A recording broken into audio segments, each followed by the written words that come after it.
सुमनसवन्दित सुन्दरि Madhavi चन्द्र सहोदरि हेममये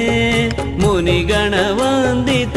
मोक्षप्रदायिनि मञ्जुलभाषिणि वेदनुते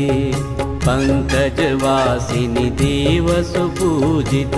सद्गुणवर्षिणि शान्तियुते